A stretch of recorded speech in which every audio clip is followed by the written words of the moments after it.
माधेपुर गांव में मनोज अपनी पत्नी और 2 बेटियों के साथ रहता था।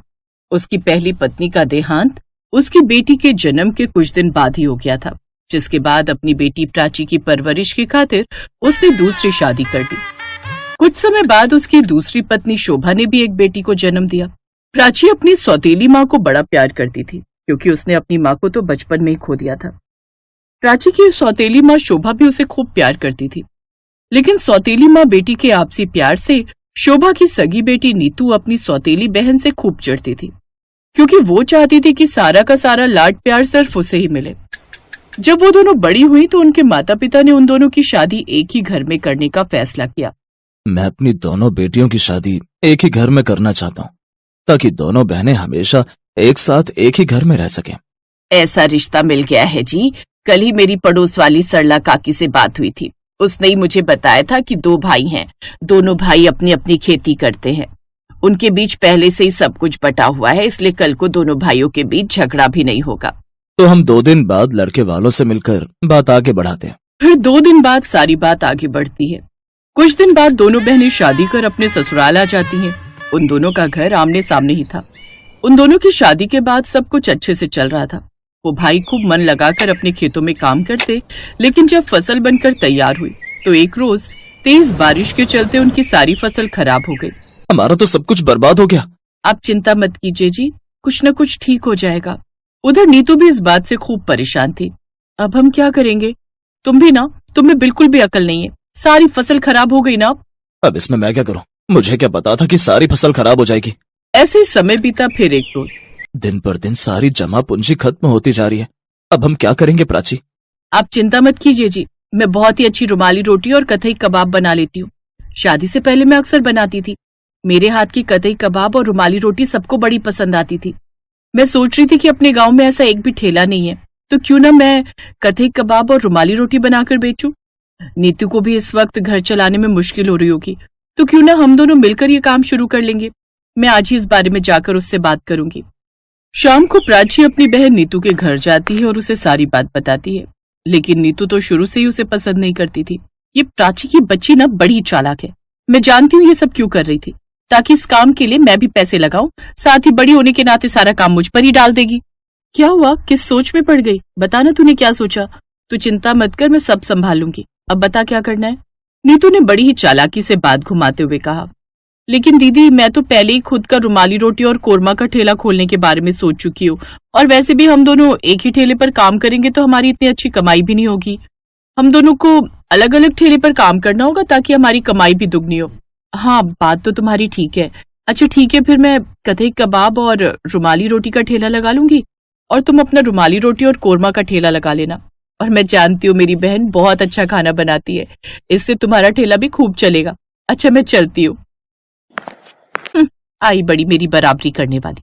कुछ दिन बाद दोनों बहनें अपनी अपनी बचत से काम शुरू कर देती हैं और बीच बाजार में ठेला लगा लेती हैं। प्राची मैदे में नमक डालकर उसकी रुमाली रोटी और साथ ही कबाब का चूरा बनाकर उसमें मसाले डालकर बनाकर तैयार कर लेती है। उसके कतई कबाब साथ में हरे धनिये पुदीने की चटनी और सलाद की खुशबू पूरे बाजार में फैल जाती है। ग्राहक उसके ठेले की तरफ खींचे चले आते हैं। अरे वाह, इस ठेले से बहुत अच्छी खुशबू आ रही है। वाह वाह वाह, कबाब। सिर्फ कबाब नहीं भाई साहब, बल्कि कतई कबाब की खुशबू है ये। अच्छा, ये तो पहली बार नाम सुना है। मेरे लिए बना दो जल्दी से। प्राची जल्दी से कतई कबाब और रुमाली रोटी बनाकर देती है, जिसे खाते ही ग्राहक अपनी उंगलियां चाटता रह जाता है। वाह बहन जी, क्या कमाल का स्वाद है आपके इस कतई कबाब में। भाई मजा आ गया। कितने रुपए हुए? जी 60 रुपए। अच्छी बात है, ये लीजिए। कुछ भी कहो, आपके हाथों में तो कमाल का स्वाद है। शुक्रिया भाई साहब। वैसे सामने वाले ठेले पर मेरी बहन रुमाली रोटी और कोरमा बनाकर बेच रही है। आप उसके हाथ का बना खाना भी चखिए, आपको जरूर पसंद आएगा। ठीक है, आप कहती हैं तो जाकर देखता हूँ। अब वो नीतू के ठेले पर भी जाते हैं, लेकिन ग्राहकों को जो स्वाद प्राची के हाथों के बने खाने में आता है वो नीतू के खाने में नहीं। हमें तो आपकी बहन ने भेजा था ये कहकर कि आप भी बहुत अच्छा खाना बनाती हैं, लेकिन ये तो हमें बिल्कुल भी पसंद नहीं आया। जो स्वाद आपकी बहन के हाथों में वो आपके हाथों में नहीं है। बिल्कुल ठीक कहा आपने भाई साहब, इसके खाने में वो स्वाद नहीं है। हम बेकार ही पैसे खर्च कर दिए। हाँ हाँ, तो जाओ यहाँ से, और आज के बाद मेरे ठेले के आसपास फटक भी मत जाना, समझे? ना जाने इसकी रुमाली रोटी और कतई कबाब में ऐसा क्या स्वाद है जो मेरे खाने में नहीं। लेकिन अगर ऐसे ही चलता रहा तो ये अच्छे पैसे कमाने लगेगी और मेरा ठेला कहीं बंद ना हो जाए। नहीं नहीं, उससे पहले मुझे ये जानना होगा कि ये अपने इस कथई कबाब का मसाला कैसे तैयार करती है, कि उसमें ऐसा कुछ तो जरूर डालती है जिससे मसाले का स्वाद बढ़ जाता है। उसी शाम वो अपनी बहन के घर जाकर उससे ये रेसिपी सीख लेती है और अगले दिन से ही वो भी बाजार में रुमाली रोटी और कथई कबाब का ठेला लगा लेती है, जिससे अब प्राची के ठेले के साथ साथ नीतू के ठेले पर भी ग्राहक आने लगते हैं। वाह बहन जी, आज तो आपने भी बहुत ही अच्छे कथई कबाब और रुमाली रोटी बनाई है। हाँ, इतना अच्छा तो नहीं है, लेकिन फिर भी अगर आधे दाम में थोड़ा बहुत टेस्ट ऊपर नीचे हो भी जाए तो क्या ही फर्क पड़ता है। दरअसल नीतू जब आधे दाम में कथई कबाब रुमाली रोटी के साथ बनाकर बेच रही थी, जिससे ग्राहक थोड़ा सस्ता खाने के लिए वहाँ आ जाते हैं। अब मजा आएगा, अब इसके ग्राहक हुए मेरे, और अब बस कुछ दिनों की बात है, फिर तो मैं इसका ठेला यहाँ से हटवा कर ही रहूंगी। अब वो अपनी ही बहन के खिलाफ षड्यंत्र रचने लगती है और एक रोज शाम को घर जाते हुए वो एक आदमी को कुछ पैसे देने लगती है। तुमने जितने पैसे मांगे थे मैंने दे दिए, अब मेरा काम अच्छे से होना चाहिए। अब चिंता मत करिए, सब काम बराबर होगा। अगले दिन जब प्राची शाम को अपना ठेला लेकर घर लौट रही थी, उसे लौटने में थोड़ा अंधेरा हो गया। तभी जग्गा नाम का गुंडा वहां आ गया और उसने प्राची से सारे पैसे लूट लिए, साथ ही उसका ठेला भी तोड़ दिया। साथ ही प्राची को डराकर वहां से भगा देती है। जब ये बात नीतू को पता चलती है तो वो बहुत खुश होती है। अब आएगा मजा उसका ठेला तुड़वाकर, अब तो बस मैं ही पूरे बाजार में छाई रहूंगी। अब हर कोई मेरे ही ठेले पर आएगा और मैं खूब पैसे कमाऊंगी। लेकिन उसकी ये बात उसका पति सुन लेता है और उसे अपनी पत्नी पर बड़ा ही गुस्सा आता है। वो उस पर चिल्लाते हुए कहता है, तुम्हें बिल्कुल भी शर्म नहीं आई अपनी बहन के साथ ऐसा करते हुए? जिसने तेरी इतनी मदद की, तूने उसी के साथ कितना गलत किया। जानती हो मेरे पास ठेला खोलने तक के पैसे नहीं थे, लेकिन फिर भी तुम्हारी बहन ने अपनी बचत से मुझे पैसे दिए ताकि तुम ठेला खोल सको। लेकिन मैं नहीं जानता था कि तुम्हारे मन में उनके लिए इतना जहर घुला है कि तुमने अपनी ही बहन का ठेला उजाड़ दिया। ये सब सुनकर नीतू की आंखों में आंसू आ जाते हैं और वो अपनी बहन के घर जाकर उससे माफी मांगती है। साथ ही उसका ठेला भी ठीक करवा देती है। प्राची भी उसे माफ कर देती है और उस दिन के बाद दोनों बहनें साथ में मिलकर रुमाली रोटी और कथई रोल का ठेला लगाती हैं और खूब पैसे कमाती हैं।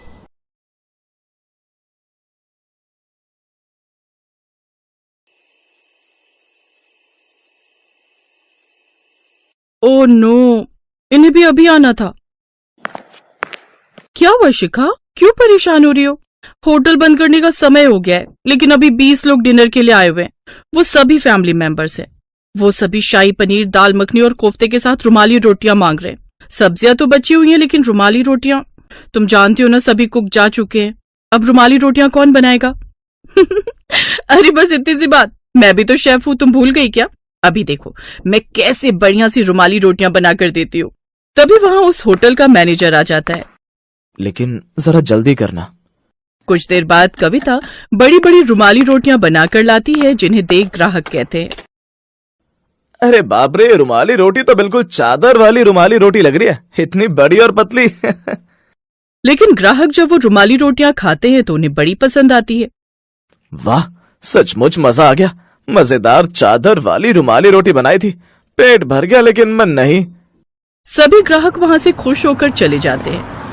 थैंक यू कविता, नहीं तो मुझे लगा था आज तो मालिक से डांट पड़कर ही रहेगी, लेकिन तुमने मुझे बचा लिया। मेरे रहते फिकर नॉट जानी। चल अब जल्दी से कपड़े बदलकर घर चलते हैं। दोनों सहेलियां अपने अपने घर चली जाती हैं। ऐसे ही समय बीता और अब कविता की शादी अर्जुन नाम के लड़के से हो गई। शादी के बाद कविता ने शेफ की नौकरी छोड़ दी। शादी के बाद अपनी पहली रसोई में सबको कविता के हाथों का खाना खाने का इंतजार था। आज तो हमें घर पर ही होटल जैसा खाना खाने को मिलेगा। हाँ, हमारे घर में शेफ जो बहू बनकर आई है, मुझे तो सोचते हुए मुंह में पानी आ रहा है। हाँ दादी, और मैंने तो चाची को रुमाली रोटी बनाने के लिए भी कहा है, मेरी फेवरेट है रुमाली रोटी। उधर रसोई में कविता सबके लिए दाल मखनी, मलाई कोफ्ता, शाही पनीर बनाकर तैयार कर लेती है। हाँ, अब तो बस रुमाली रोटियां बनाना रह गई हैं। घर में वैसे इतने सारे लोग हैं, अगर 3-3 रोटियां भी बनेंगी तो भी कितनी सारी बनेंगी। इससे तो अच्छा होगा बड़ी बड़ी रुमाली रोटियां बना देती हूँ, कम भी बनानी पड़ेंगी और सबका पेट भी भर जाएगा।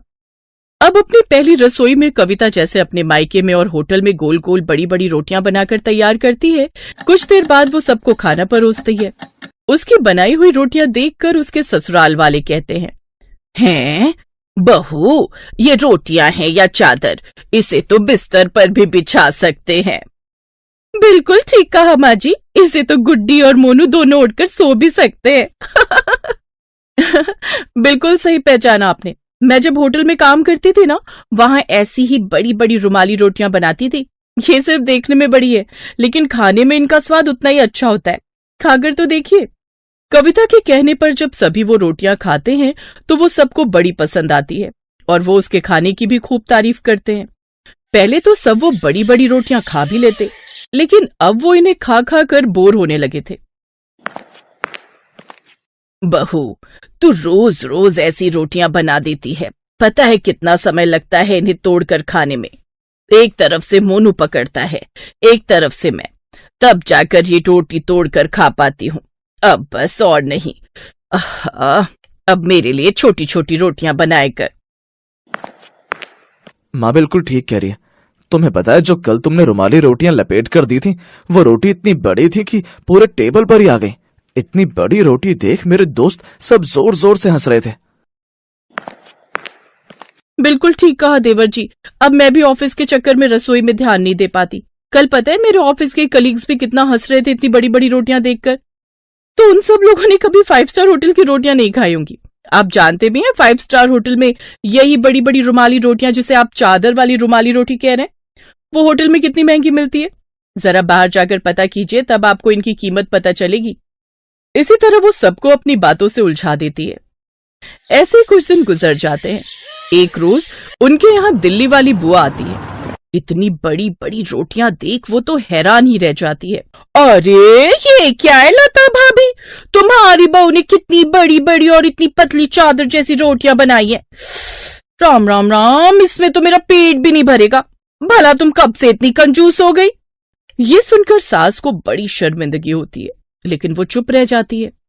ऐसे ही एक रोज मोनू और गुड्डी उसकी बनाई हुई बड़ी सी रोटी से खेल रहे थे। वो दोनों उसको ओढ़कर बैठे हुए थे। ये देख कविता गुस्सा हो जाती है। ये क्या है मोनू, तुम्हें जरा भी तमीज नहीं है क्या? ये रोटी है, कोई चादर नहीं जो तुम ओढ़कर बैठ गए हो। ये अक्ल सिखाई है तुम्हारे पेरेंट्स ने। तो क्या गलत किया है उसने? तुम्हारी ये बड़ी बड़ी रोटियां हैं इसी लायक। चादर जितनी बड़ी रोटी कौन बनाता है?